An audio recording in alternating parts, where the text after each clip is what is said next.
Hello and a very warm welcome back to the garden. It's the end of September and today as a garden tour we're going to do it a little bit differently. I'm actually going to go around and show you some of the key changes that are going to be happening and also the reasons why, so you can get a flavour of what's going to happen over the coming months as winter draws in. I just wanted to show you not everything in this garden works out. I came today and saw that all of the sweet corn has been stripped by probably a vole or a mouse or something. So I was so excited, but I'm very gutted.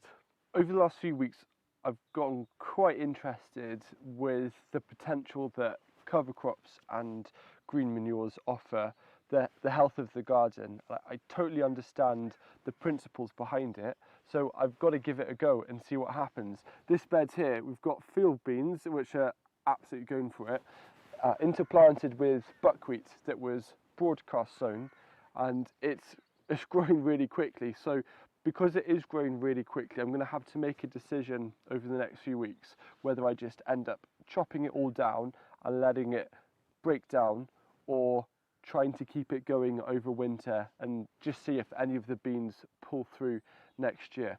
I spent a lot of time as a gardener thinking, why on earth am I going to grow a cover crop, because I'm growing something that I'm not going to eat. But as time has progressed and as I now prioritize the soil, because I understand the impact that that's going to have on the crops, I felt like I've matured a bit in my attitude to that, and that I can actually see the value of growing plants for the sake of improving the soil. And I'm really curious to see where this is going to take me. This is an interesting bed because I've kind of forgotten about it, and it's a big prime bed, and partly it's because we've got a load of climbing berries that have started to take over, and they're taking over soybeans, which I've never grown before, and I put them in really late. But we might just get something. I'm feeling the pods and I can feel the beans inside. That would be something interesting if it does work. But we've had a few challenges here in terms of the beans, and the beans being pulled out from the base by something. So my plan is to dry the beans as much as possible on the plant to save them as seed, or I could cook them down and soak them and use them in soups and stews over winter.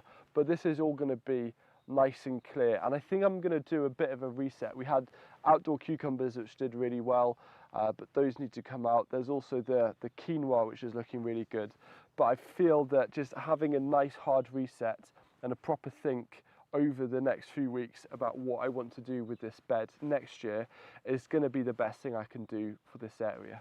Here are some Greek giganti beans.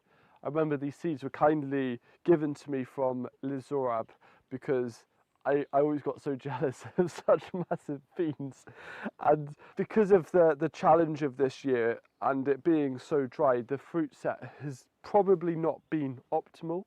So even though I'm going against the rules of seed saving, which is you need to save seed from the absolute best plants possible, I have faith that if I save the seeds from these, which I'm going to do, in a much more favourable climate, as in a much more favourable growing season, these will actually end up yielding loads, and then I'm going to keep it as my own seed stock in the same way that Liz is doing it. So there's going to be a lot of seeds here, and it's a bit of fun, and I just love having massive beans like that. The other thing that's also massive is this Asturian, I always butcher the name, but I have to accept that, Asturian tree cabbage. This is now in its second year.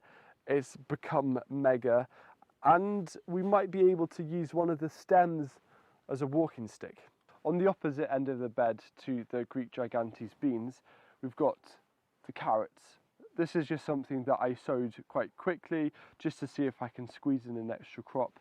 I've started to have a little investigation and pull them out, and you can see that these tiny little roots are beginning to develop. And even though it's at the tail end of the season, I'm going to be utilising things like this cold frame a lot more to help keep them nice and insulated. And I'm going to be using cold frames over winter, and not just outside but also in the polytunnel as double protection. You might not know it, but there are in fact 7 ways to use a cold frame, and there's a blog post down below. So if you're interested to see what the 7 ways of using a structure like this in the garden are, that will give you the answers. Over the past, I've had a bit of a love-hate relationship with cold frames and also mini greenhouses, because I was frustrated with the low quality of them. And when I founded hughesgarden.com and I was trying to pull the best gardening supplies together to serve you guys as a community, I decided there wasn't actually a brand of cold frames and mini greenhouses that I wanted to carry, because I didn't feel that they were up to the right standard. And so I thought to myself, why not just create my own? So I spent almost a year designing, sourcing and developing what I think are the best lightweight cold frames and mini greenhouses out there. No joke, we went on a bit of a global search to find a manufacturer who'd be able to make them, and I had a lot of issues, but finally we found a great partner over in the US who specialise in handmade wooden cedar wood products. They were really on board with the idea, and so we've worked together to produce 6 different products that are housed in the US and the UK, and so far the feedback has been really positive. The cedar wood that we use is highly durable. Firstly, it's naturally rot and insect resistant. Cedar wood, in fact, is one of the best woods in the world suited for outdoor use in a wet climate. For example, usually here, or if you're in a garden and you're doing a lot of irrigation. In addition to the cedar wood, we've gone for a really simple design of using a high quality twin-walled polycarbonate sheet. Because of its thickness, it's really nice and durable, which means that you can use the products outside and they're going to survive the winter. So all in all, I don't think there's anything available to gardeners at this level. When I first started making these videos about 11 years ago, at the age of 12, I would never have dreamed that I'd start creating my own line of gardening products, but I'm grateful for all of your support of making this possible. And so if you are looking for any kind of cold frame or mini greenhouse that comes with a 7-year anti-rot guarantee, which I think is very fair, you can find them over at hughesgarden.com. It's designed by a gardener for gardeners. You wouldn't believe it, but it took me around 10 years to realise I don't need a huge amount of kale because it is so productive. I think on average I'd get a bit carried away and end up with the equivalent of 2 full raised beds of kale moving into every single winter, and that's just excessive, over the top. I'd much rather scale back on the kale, well that works, I'll scale back on the kale and open up more space to grow garlic, for example, which is one of the things that I can always do with more of. But the kale that is here is lovely and healthy and luscious, and the colour of the leaves with this kind of the dew of the morning has just, it just looks so stunning. In terms of the aesthetics, it really does add to a winter garden, but I don't need a huge amount because it is such a wonderfully productive crop. And I'm smiling through the pain because it's yet another outdoor sweet corn crop that has been destroyed. I said to Sam, who's behind the camera filming at the moment, I said, you know what, all's not lost because I can put it on the compost, and I know that it is lost, but at least the rest of the plant and the detritus on the base, which looks like quite a nice mulch actually, so the mice did a really nice tidy job to mulch, but this is just going to be cut down right at the base, put on the compost, bulk that up a bit, that's absolutely okay. We've got some radish that is coming through nicely, some pak choi. I've really quickly grown, absolutely love and adore this crop. It grows so quickly, it's so nice to enjoy. It's a really nice texture, even though it's a leafy green, the texture makes it so nice and appetizing. And it's going to be one of, in a future video where I talk about some underrated crops for self-sufficiency, pak choi is going to be a feature of that.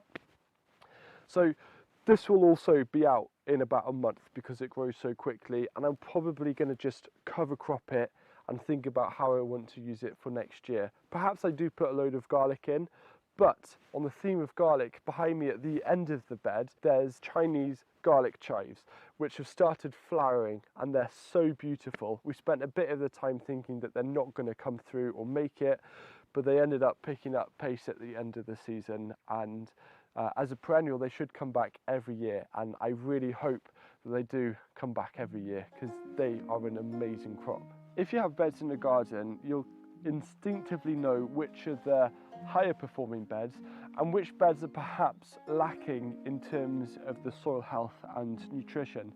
And this is one of the beds that I'd happily admit is in the lacking category. Perhaps part of that, thinking about it as permaculture, it's the furthest away from the gate. So I need to rethink the strategy for this bed.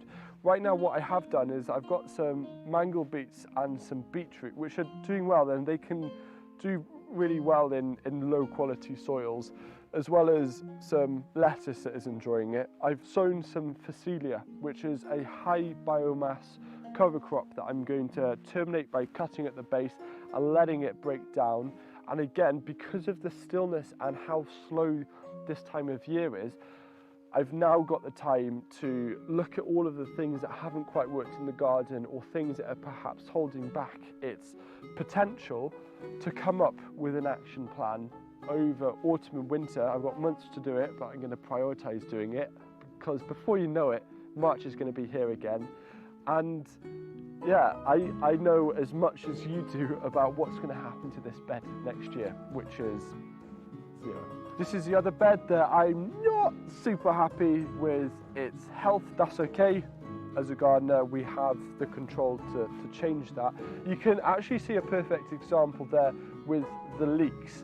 The leeks should be much bigger. They were put in a while ago, but leeks are quite a hungry crop, and they've run out of steam, and that's a really good indicator that there is something lacking in this, and I haven't given the attention that it needs. There are some things that are absolutely okay with this, for example kohlrabi, turnips, and more kohlrabi here. Also, just a little tip, a little aside that I've noticed at our other garden at Gardeners'World. Side by side, the purple pak choi suffered less pest damage compared to a green pak choi, and I wonder why, but I thought that was quite an interesting realisation.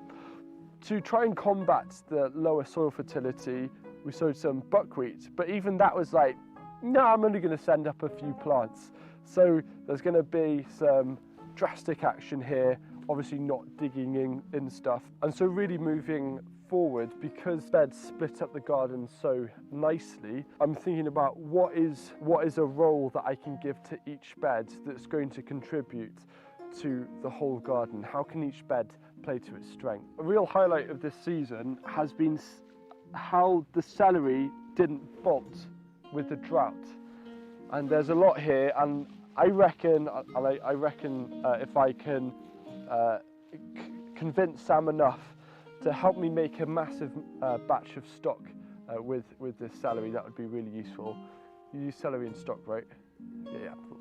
Then there's the massive mango beets, inspired by Stephanie Hafty, and I'm also inspired by her to turn them into wine. Then there's some winter radish at the top, some perpetual spinach. It's feeling really lush and green. I'm really happy with it. And then just chucked in some extra winter salads. But I think because of the proximity of where this is, this could be a potential place at the bottom here to put in some of October's garlic sowing, perhaps intercropped along the rows between everything else that is planted here. But overall, I'm really happy with how this bed has performed. In front of me here is spring cabbage. So it's a greyhound cabbage, because one of the best types of green cabbages for spring cabbage are the pointy varieties. And I love greyhound. It's such a solid, really easily accessible variety. There's also amaranth here, which is, it's just a funny plant, isn't it? But it looks so striking. But starting from here above the cabbage, and once the oca is harvested, this whole bed is going to be clear. It's going to be a blank canvas, and this is quite a nice central bed. So my thoughts and my feelings, actually, because of how nice it's been with the borage and some of the marigolds, is to have this perhaps be a nice edible flower bed, because it's nice. It's like a central island to the garden, and I think it would be a really nice feature next year. This bed has been a vertical bed over this season. So as well as having the beautiful leek flowers, we've got the runner beans and the sweet corn, which I don't want to talk about too much. So everything from this, the beetroot has been really productive as well, but all of this will be clear. Perhaps I'll sacrifice this kohlrabi for a month's time. This is going to be completely clear and open, and I think that this would be a nice prime spot for putting in a load of garlic. These two beds have been nice and productive. These leeks are looking lovely. The colour of the leeks, it almost reminds me of the vividness of the kale down there. These sunflowers, chocolate sunflowers, have served us well, but it's coming to the end of that. And I think the saddest part for me around this time of year is that you start losing all of the vertical structures of the garden, be it the wigwams, the A-frames, the trellises, the sweet corn. These are all going to be out in a month, and then suddenly the garden just is flat, and that's okay. It makes you look forward to it, but it does help enclose the garden nicely, and we're going to lose that, and that's okay, because I do. It's a weird thing. I like the change in the garden. So yeah, strewn tree cabbage there. The second generation is looking really nice. I'm going to keep that going as much as possible next year to help gain the exact same height as before. We've got just a bit of buckwheat in there. The golden beetroot in the front has done absolutely amazing, so tasty. And this is also next year's purple sprouting broccoli. But the real hero, which is hidden from your view right now, for me, has been this amazing pink flowering buckwheat. Just something to look at, and for the pollinators, and it's just kept on going. You could go back 2 or 3 garden tours and it'll probably still be flowering back then. It should only be flying for about 4 or 6 weeks, but it seems to really love it here. So I'm very grateful for that colour. This is a bit of a game of spot the bed. I'm going to be talking about 3 beds here. There's obviously the Vigo garden bed, which you can get from our shop. There's this bed here and the bed in front of me. This has been swamped right now by this sylvanberry, which is it's a lovely soft root, a climbing berry, trading berry, but it always takes over. And so the goal for the next few weeks is just to tame it back, because this is a new growth, so this is going to yield the fruit for next year. And so we've got to tame it back, fan train it back onto the trellis, open up this space, and then this bed will be back in action, ready for next year. The bed to the left of me has been a really nice bed. I had a load of spare ochre that I've put in, and the texture of the ochre leaves is so beautiful when you contrast it to the beetroot and also to the nasturtiums, which was a case of, I'm just going to put a little plant on the corner and hope it spreads out onto the path, and I've just let it take over about 1/3 of the bed. But it's nice and full. These 3 beds have been nice and full and really productive. Right at the bottom though was a bit of a challenge. It's Ford Hook Giant chard, and the clue's in the name. It's meant to be giant, but it's smaller than the usual chard that I grow, and I think that's because of just how dry it is. Over the last couple of weeks though, it's had a new lease of life. So I'm excited to see if maybe it comes raving back and gives us a nice surprise. So it turns out I've apparently been missing a bit of a trick with the asparagus, and a common companion planting is strawberries underneath the asparagus. So I already know next year I'm going to give that a go. I'm going to plant strawberries around the edges and along the middle of this asparagus, and I'm going to see what happens. Whilst this asparagus though has been up, it's created a nice amount of space and light underneath, which has allowed me though to succession plant some more annuals instead to enjoy at the tail end of the season. We've got a lovely pumpkin in here, for example, but also just behind me I'm growing a bunch of radish, and you can see how successful that radish has been. All we've been doing to this bed though is adding loads of kind of composted wood chip, so you can see that that's having a really nice effect.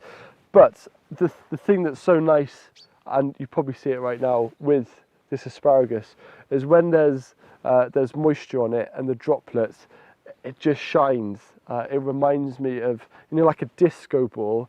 It's like the garden's version of a disco ball. A lot of you know that I like to start brassicas off in a seed bed and then transplant them, especially stemmed brassicas, for example, kale and purple sprouting broccoli, Brussels sprouts.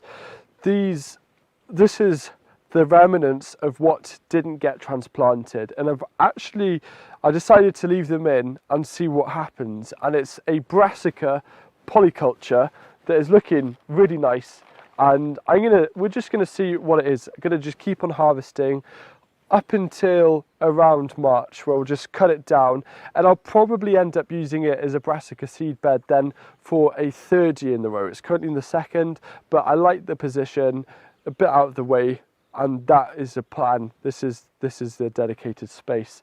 One of the things, though, it's kind of gone over, but globe artichokes with the flowers, it is just a stunning vegetable. These two beds are very perennial focused. However, I want to draw your attention to this self-sown amaranth amongst the strawberries, which it's just absolutely loved it here. So I'm very happy with that. So we've got the strawberries, we've got the compost pathway, and I finally remembered when I was not at the garden to look up at what this plant is, where so many of you have asked, and I bring you good news that I know what it is. It's a type of perennial dock, I now need to try it and to eat it, but it looks amazing. It is apparently an edible perennial. I think a lot of edible perennials are overrated, and I'm going to have to maybe claim part of this bed back to grow some more flavoursome crops. But this is great fun. It's kind of become a bit of a character of the garden, and now we all know what it is. We've now come right to the top end of the garden, and before I talk about a little bit of an open space there, which will be quite exciting, wanted to just showcase direct sowing. Even though I love module sowing, there is something so special about direct sowing and the plants just having the space to develop a really strong root system from the outgo. This is a mix of a load of different ornamental greens, such as Mitsuna, tatsoi, for example, but then also everything else, for example, mustards. And this is, if you want to get a nice, quick, diverse salad, this is the bed to come to.